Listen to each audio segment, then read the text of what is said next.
Hi, I'm Ren. I'm Sam. I'm Tosh. And we're the T-Swift Sisters.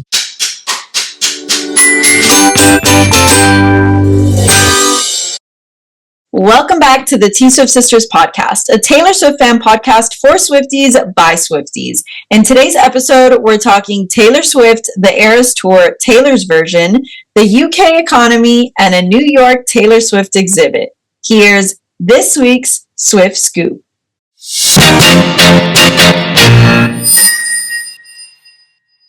Okay, it is finally here, the week that I feel like we have literally been waiting for since we found out that the Eras Tour was becoming a film. We finally get it on streaming. So it is Eras Tour, Taylor's version release week. We talked a little bit last week about how the film is now being moved up. So it was originally being released on March 15th at midnight. If this is the first that you're hearing of it, it is actually coming out March 14th at, I'll say it the way Taylor says it because it's so weird and maybe it's something to talk about, maybe not. It could be a total fetch or stretch, but 6 p.m. Pacific time. I don't know why she's like so keen on sharing that versus 9 p.m. Eastern time, especially like considering that she's an Eastern time girly is why I'm like big question mark, but yeah. So we also talked about a little bit last week that Taylor Nation was more than likely going to have a watch party for the event. So basically what happens is if you're on Twitter, they'll sometimes do it on Instagram, but I'll be honest, they're not that great about doing it on Instagram. It's just easier to do it on Twitter, but basically they will tell us all to start the movie at the same time, and then we watch with them, and they're live tweeting the event. So they love to see pictures of how you've decorated your house, of the friendship bracelets that you've made, about the things that you've baked, and just like enjoy it together. It's a really fun and a cool approach to like a virtual watch party. So if you're on Swiftie Twitter, definitely follow us at T-Swift Sisters, follow Taylor Nation at Taylor Nation and Taylor Swift, and we can all chat about the party because you already know that we'll be up there tweeting our pics at Taylor Nation until the wee hours of the morning because that is my personality. So... But basically, they did confirm that they are having the party, so it will be at 9 p.m. when the film releases, or if you're a Pacific girly, it's at 6 p.m. Pacific time. And they're calling it TS, the Eras Tour, Taylor's version week. I'm a little bit skeptical of the word week because there are definitely going to be festivities all week long, as we know, but like, when the film was releasing in theaters, I feel like they didn't go as hard on social media, like preparing for it. Like they shared a graphic today of the Taylor Swift Eras Tour poster and then all of the things that they want us to do to prepare for the party. So they were like, make your friendship bracelets, make sure you're like feeling 22. They went through like each of the eras, kind of saying all the fun stuff that you can do to prepare for the party and that like to keep in touch with them all week long. So this morning, I was watching GMA, and of course, like GMA, guys, if you don't know, my lifeline, I start every morning with GMA, and it's also Taylor's hub of information, so grateful for that. But I was watching, I'm like hanging out there, and all of a sudden, they're like, exclusive news from Taylor Swift this morning, and I'm like, oh my god, what? So it turns out that Taylor came on in her like pre-recorded, you know that clip of her where she's like with a black background and like the super ironed hair in the Lover bodysuit? Mm-hmm. How she announced like the Speak Now CD. Like I literally think that she taped all of these on the same day. So she's like, tune in every day this week to get an exclusive look into the acoustic songs from the Eras Tour, My Version. Don't miss the film when it drops on Disney Plus this Thursday at 6 p.m. Pacific.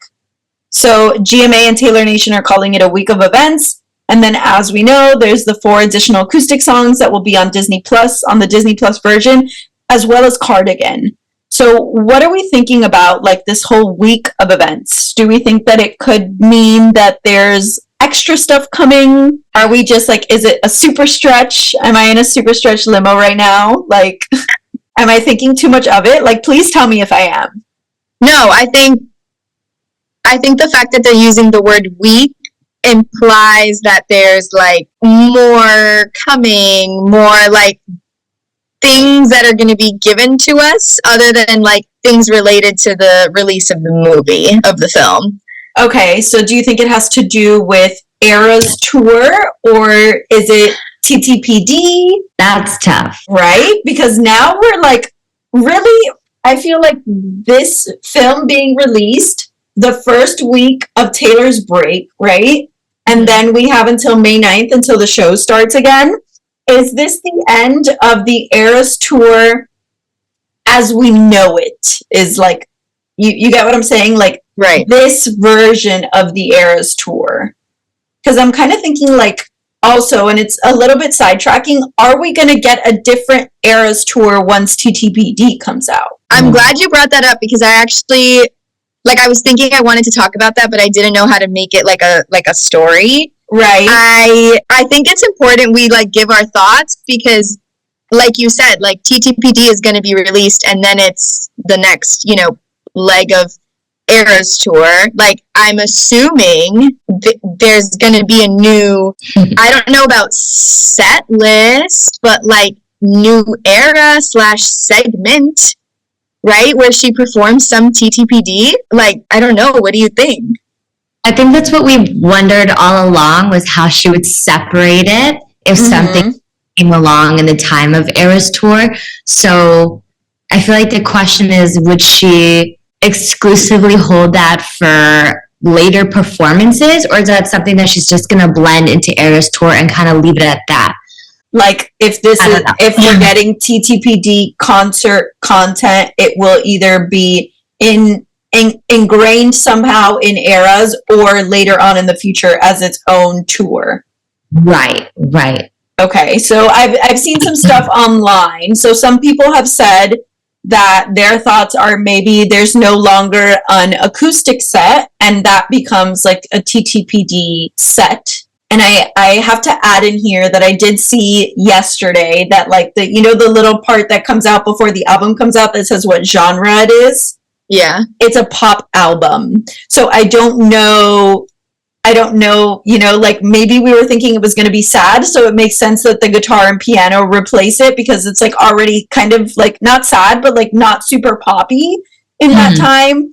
I personally don't think that she's going to remove the acoustic set. Like, I think she knows that everybody right now is like, the acoustic set is the biggest part of the Eras Tour. That's where like the surprises are, you know, like I don't think she'd remove it, but I do think that maybe the approach is, and we kind of talked about this in the adding of Long Live, and we were trying to figure out how that was going to work. So maybe removing songs from certain eras where there might be too many songs, or not too many, but just like a lot of songs, in order to make room for TTPD. So like maybe Midnights loses a song, or maybe not because it's the newest era, but maybe Folklore loses a song. Maybe Evermore loses a song. Maybe Red loses a song, and maybe 1989 loses a song. I would say everything else is pretty short, unless she cuts the Archer, right? So we've already seen her cut songs from the film.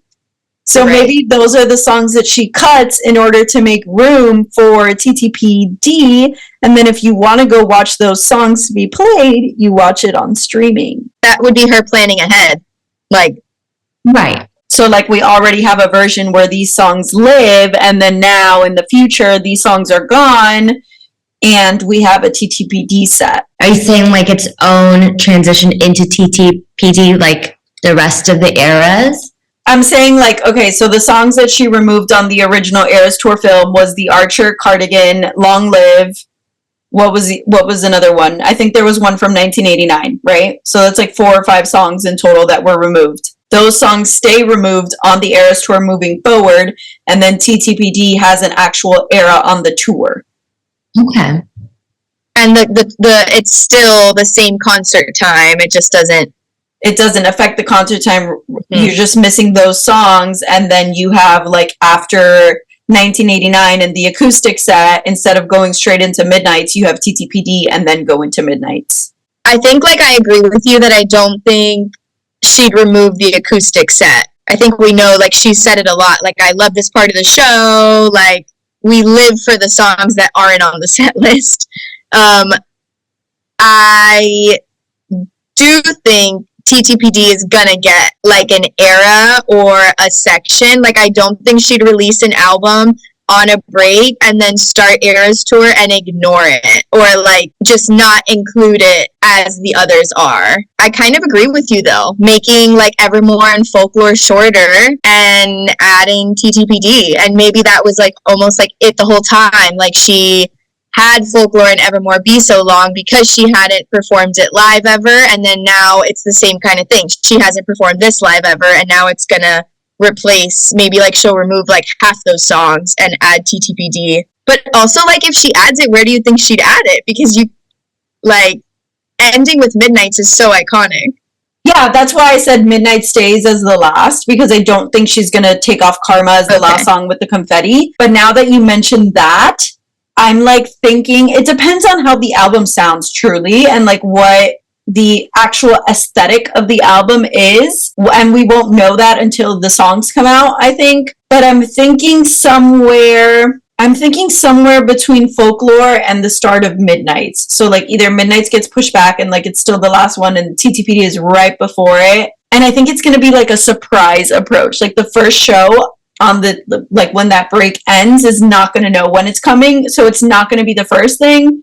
It's not going to be the second thing. I think it's going to be like middle to end of the show. Yeah, because the opener and the closing is so strong already, and that's kind of like set in stone. I feel like, given the vibe of the tour, that it has to be somewhere in the middle. Yeah, she has place markers we already. All talk.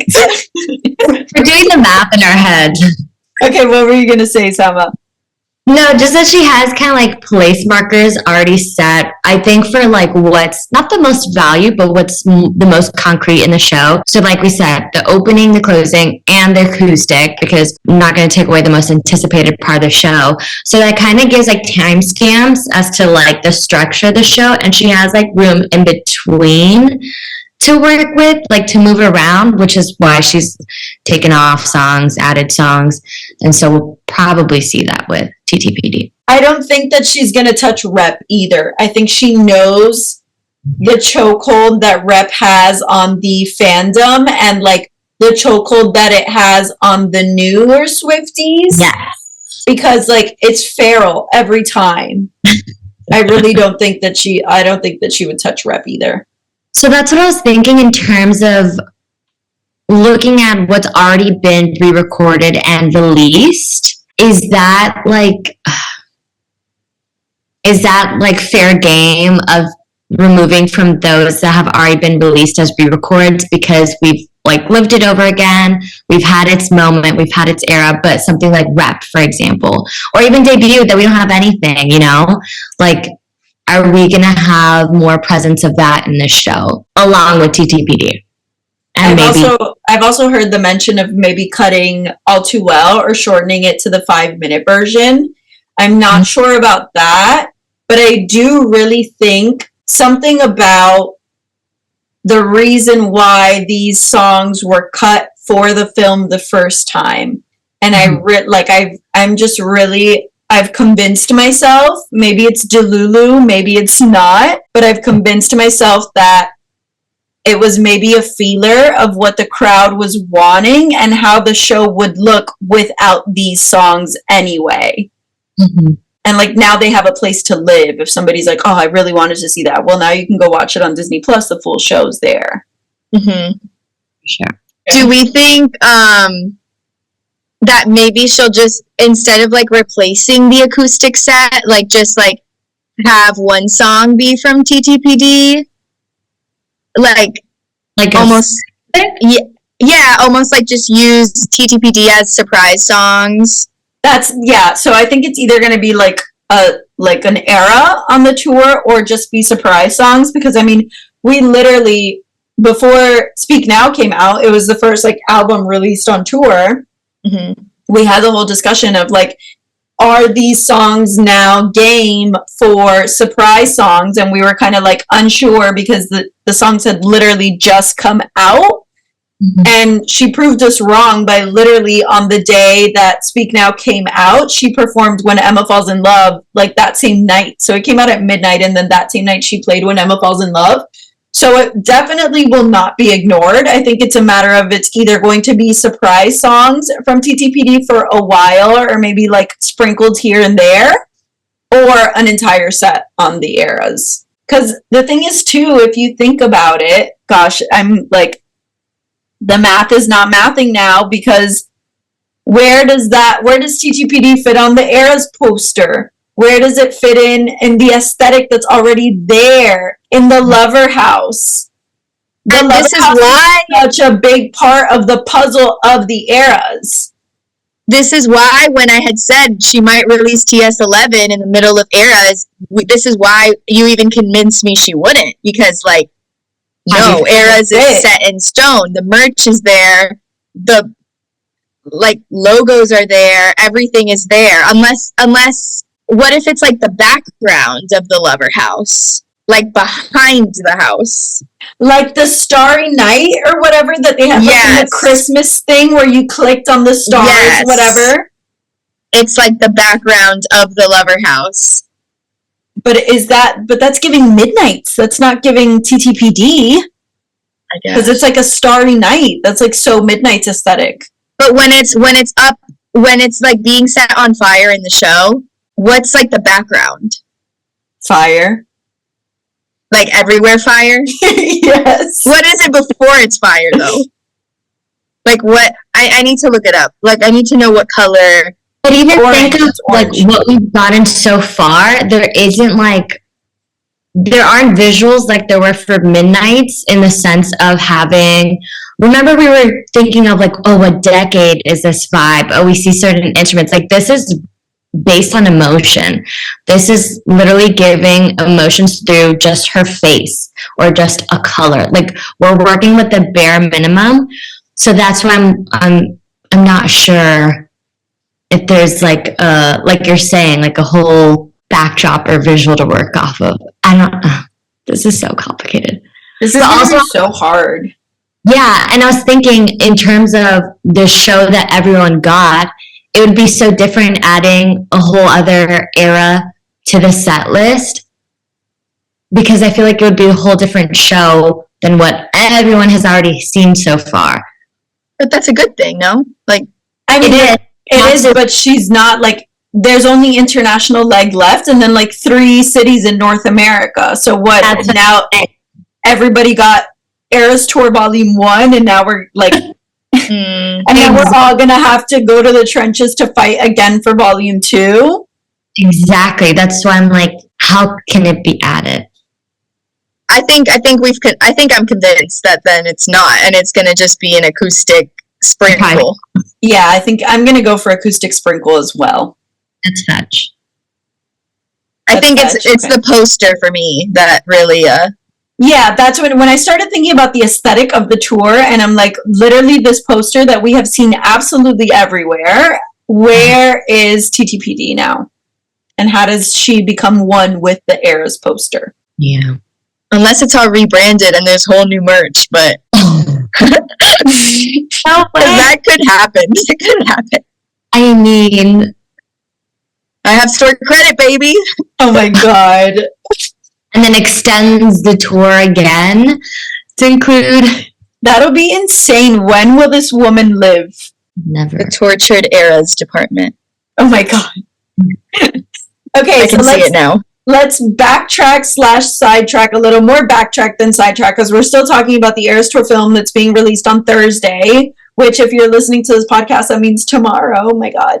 So I want to talk a little bit about, and this is kind of a spoiler alert, so if you don't want to know what the 4 additional acoustic songs are, like if you don't want all 4 of them, just skip ahead to the next story on this pod, because that is what we're going to talk about right now. But I do want to say, I'm like a little bit surprised that she's like doing this whole thing with the announcements or like the clips of the acoustic set surprise song thing, because she knows that we're all so like invested. Like she knows about the bingos, she knows it all. So why is she like trying to tell us something that we already know is my question. But that being said, I want to go over what we already know so we can talk about what the actual songs are going to be before like GMA releases them. Although it's Monday right now, and by Wednesday, you're sure to have heard some of them, or clips of some of them. So I went ahead and I looked back on some of our stuff. Eras Tour film was filmed nights 1 through 3 in LA. Rip us, because we were night 4. We were the first non-filming night. Love that for us. But I went back, and thanks to the Swift Alert app, gotta tell you guys about those in a minute, but the Swift Alert app, can't speak, we were able to go back and see what she played on those 3 nights to refresh our memory a little bit. So LA night 1, she performed I Can See You and Maroon. We kind of knew about Maroon already because it was in the teaser trailer for last week. So we have that. LA night 2, we have Our Song and You Are in Love. And then LA night 3, we have Death by a Thousand Cuts and You're on Your Own, Kid. Please. So the 4 additional songs are going to be, because on the Eras Tour film version that lives right now, it's Our Song and You're on Your Own, Kid. So it's going to be I Can See You, Maroon, You Are in Love, and Death by a Thousand Cuts. I'm so excited that we get Death by a Thousand Cuts. I really didn't remember this, and I went back and I looked at it, and I was like, oh, I could not believe it. I already made a Death by a Thousand Cuts friendship bracelet today. What about Maroon? I was like, oh yeah, that was a thing. Mm-hmm. And I'm really excited for I Can See You also. This is going to be such a good little like extra additional songs. But with that, I just wanted to say, go back and listen to season 2, episode 10 to hear our interview with Kyle Muma.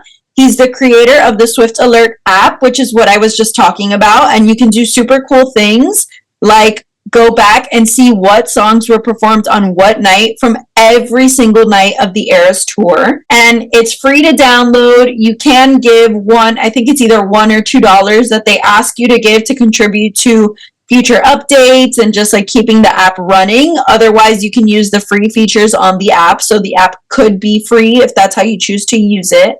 But I just want to also say, when tour starts again, please join us. I'm going to start making you guys play with me, because I was playing right before tour ended Mastermind on the app. It's kind of like a fantasy football, give or take. Like you kind of select what you think Taylor's going to be wearing throughout the Eras Tour that night. And you get points, and they do really cool giveaways. The last giveaway that they had was like assigned to Evermore. They've given away like Midnight's vinyls, a lot of cool merch, but it's awarded to the Swiftie who gets the most points on the leaderboard. It's really fun to play. They do it in real time, so you can refresh your score right away. And when tour starts up again, we are going to be playing. So play along with us, and we will see you out there on the leaderboard. But if you're interested, again, Swift Alert is the app, and you can go back to season 2, episode 10 to listen to it, see how it was created, all that jazz, and just like support them. They're awesome people. So I love that. And then the last thing that I want to say about the Eras Tour film is something else that I saw today. So it's a little fetch or stretch moment again. Mm-hmm. But some people brought up that there was a lot of the same hype that they've been giving the Eras Tour film on Disney Plus with Folklore Long Pond studio sessions. And then during the release, they announced that there was a Long Pond Studio Sessions album that was being released in conjunction with the film. So do we think this might be a possibility that we get the Eras Tour live version album as well? Because they've already released the Cruel Summer live version. Yes, 100%. Fetch. Super fetch. Okay. What are you thinking, Tosh? Same? I agree. Yeah, so hopefully that's the case. I mean, that would be absolutely amazing to just relive that. And also, I've been doing that like running to the Eras Tour kind of thing. So that would really help a girl out on her running journey. There's also versions of the Eras Tour that I would love to have, to listen to on repeat. So this would be amazing. Yeah. I'm typically not a fan of the live concert versions of things, Me either. And I was just having this conversation because I said I don't like live versions. I don't like to hear the audience. Like, I like very crisp, clear audio. So I'm curious as to how it's gonna come out. If it does. Yeah, if. I would say, like, I'm also not a fan of the live versions. I do like the live version of Drops of Jupiter, Taylor's live version of Drops of Jupiter from the Speak Now World Tour, but it's because it's also the only place and way that I can listen to that song. So, like, I've just accepted that that's what I have, and I listen to that. But I think I would like to relive the Eras Tour in some specific ways, and maybe it's like sometimes I need to go back to the Eras Tour, but I just need one song to take me there, kind of thing. So that's what I'm like kind of excited about if it does come out. But I'm definitely like not a fan of them because, like you said, the audience, and like I like singing the whole time, and then all of a sudden it's like a pause from the singer and you're like singing out loud and you're like, oh wait, this is so embarrassing. Yeah, I feel that. Okay, so moving along, Sama, what do you have for us? So, just a little recap on my Swiftie adventures. This past weekend, I visited the Museum of Art and Design in New York City because they were having a Taylor Swift Storyteller exhibit, which was amazing. I posted some pictures to the story, so hopefully our listeners got a chance to check them out. But basically, on the second floor of the museum, they dedicated a space with a ton of pieces from Taylor Swift's wardrobe. Some of her guitars, some really, I would say, pivotal pieces in her career, so to speak. Just off the top of my head, thinking of the Bejeweled outfits. Oh my gosh. Amazing to see in person, and they had a little video that accompanied it to show the hand placement of each jewel, the work that went into the pieces from the Bejeweled music video. And you don't get to see that side maybe when you're at the concert or you're just watching the music video because we're trying to look so closely, but there's only so much we could see. So going to the exhibit and seeing it right in front of you changes the experience completely. They had some of her jewelry, for example, from Look What You Made Me Do video, or again, the Bejeweled video. And I'm like, this is something that like a goddess would wear because it's just so elaborate and beautiful. And seeing her guitars up close were so cool. They had this piano from Red Tour that I didn't know, and I thought it was pretty cool. They took like a classic piano and took out the inner parts and made it a keyboard inside. So kind of like adjusting the tech to fit the tour, basically. But super cool. I highly recommend it. It's on until March 24th. So if you have the chance, go check it out and read up on some of her pieces. That's awesome. Also, for our listeners who might not have had the chance to see the stories when you posted them, they are highlighted on our Picks highlight. Sama's whole adventure in New York at the exhibit is there, so you can catch it. I love, love, love the All Too Well. Is that like a wall or? Oh, the lyrics. Yeah, the lyrics wall. They had an All Too Well lyric wall, and because it's in her handwriting, it was just even more shocking. I'll have to send the video of me turning the corner and just gawking at the wall that was caught of me. But that was super cool. And then they had on the other side, I don't remember which song it was off the top of my head, but another lyric wall next to a wall where they were projecting her music videos. So super cool. Loved reading it, and you know, cute spots to take pictures of course, you know. Was it like packed? Like, what was did you have the space and the time to actually like look at each piece, or was it, you know? That's a great thing to point out because I went to the 5 p.m. You have to reserve based on time, and I went to the 5 p.m. showing, the 5 p.m. slot, and I thought that was the best time because it's the last slot of the day, and there's not a lot of people there, so you can really walk around, go up to each one and look without maybe waiting with someone else. So I did have the chance to look at everything, and I think the fact that it was just one floor made it really accessible and easy to manage and take in everything. So the way that they did it was 10 out of 10. Perfect. Great job, Museum of Art and Design. That's awesome. Yeah. I hope all of that stuff like travels to another museum where we can go see it in like maybe our girls trip. Because I'm just like thinking of Nashville, and like they have a lot of Taylor Swift stuff there too. And they also have the Speak Now World Tour actual tour bus that Taylor was on. So yeah. Insane.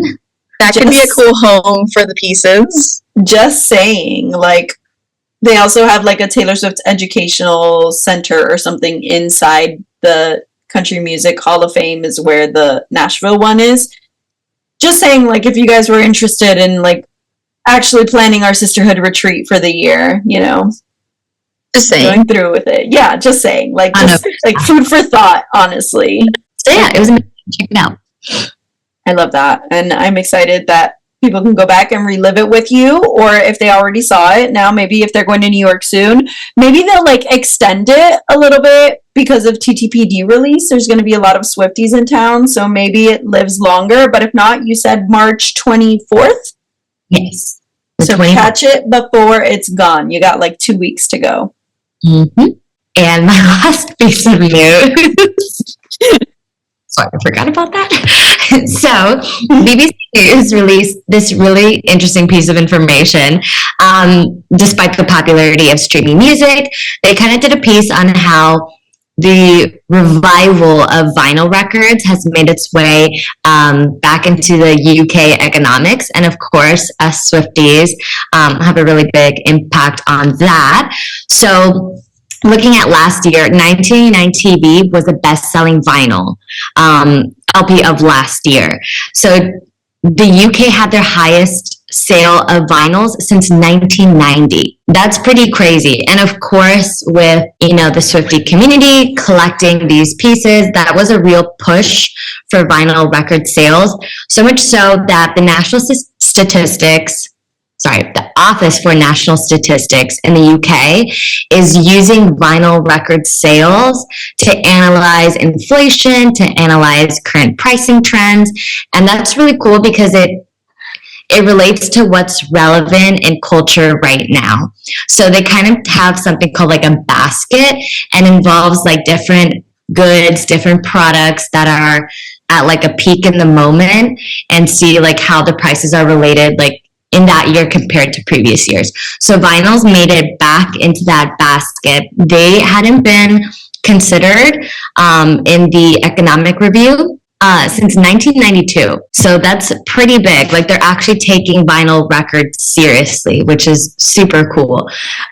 Just to give you like a concept of like items that are considered in the economics. So they take some items out and they bring some items in. So vinyl records came in because that's huge and popular right now, along with air fryers, because True. people, it's more like energy efficient, cost efficient. Hand sanitizer is out, I guess. Pandemic over, hand sanitizer out. So just to show you like the things that are trending. Mm-hmm. So it's cool that Swifties had that impact on the literal economics of the UK and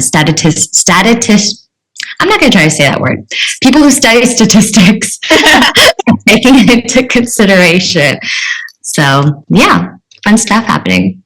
That's pretty iconic. That's cool. Just goes to show like the Taylor Swift effect is literally in every economy again, because last year we were having this conversation about how Taylor Swift boosted the global economy, boosted the US economy, and now she's like helping out the UK with literally just the sales of vinyls. Yeah. It also goes to show like the purpose of buying multiple vinyls, like, or like when Taylor Swift releases 8 different variants of the vinyls, like what effect it actually has on the economy versus our singular bank accounts. It's like market research. It's amazing. And people say that because of the graphics that come along with like how beautiful a vinyl is and a better sound quality, that just plays into the consumer habit of buying into that more. So Taylor Swift releasing, like you said, the different versions, doing different artwork on each one is definitely contributing to that trend. I love that. Mm-hmm. It's nice to see like the actual monetary and like global effects that she has versus like some of the other stuff that we talk about on this pod. I mean, still related to inflation, but yes. Yeah, but like I said, it's like market research and market trends, right? Like you know what consumer spending is going to be like, or you can kind of pinpoint like, okay, we need to focus on marketing this type of item because they're more likely to purchase this, or like, hey, how can we get Taylor Swift to perform here because we need the revenue from tourism, we need the merch sales, we need all of that stuff. So it's just like literally just the Swift effect. It's insane. Yeah. So more of the story is she needs to partner with air fryers and make the biggest. So this year we're gonna have Marriott partnership, Pop-Tart partnership, air fryer partnership, Crocs partnership. Not the Crocs. The Crocs. Wait, I'm forgetting what that's from. I know we talked about it. Why would you From say the museum exhibit that Sammy was telling us about in London. Yes. Okay. And we she have was like, literally a it's whole paired with- discussion on Crocs. I would love to know your brain first, though. No, like I remembered that we talked about it, but I was like, what was the context? Okay. Basically, that the UK thought that Americans literally sensationalized Crocs in like such an insane way that it has to be in a museum. That's right. That's right. I need to see the full list. Maybe they're looking at Croc sales too. I was gonna bring it up Honestly, if it was in or out. Maybe. But maybe this is like their way of introducing the like UK to Crocs. Maybe they're not a big thing over there, but once they have the exhibit about how Americans are so obsessed with Crocs, they will have no choice but to buy such Crocs. That is so true. Oh my gosh, you're right. I want an air fryer Croc. That's what I want. Oh my god. An air fryer gibbet for your Crocs. For my Taylor Swift Crocs. I want the lyrics of All Too Well written on the Crocs. Like people have them printed on a t-shirt. I want it printed on my pair of Crocs. Or on your air fryer. On my air fryer that my Crocs are also on. Too much. Okay. That about wraps up this week's episode of the T Swift Sisters podcast. Before we log off, please remember to follow our podcast on your favorite listening platform by clicking the plus button next to our show and give us a rating. Follow us on social media for live Taylor Swift news, updates, and so much more. You can find us on Instagram and TikTok at T Swift Sisters Pod and on Twitter or X at T Swift Sisters. Thanks for savoring this week's Swift Scoop. We hope you've had your fill of all things Taylor Swift, and we'll see you next week right here on the T Swift Sisters podcast. Bye. Bye. Before we go, just remember to watch the Eras Tour film movie premiere, 9 p.m. Eastern, 6 p.m. Pacific. Follow us on Twitter so you can chat with us and Taylor Nation, and we will see you out there. Bye. Bye.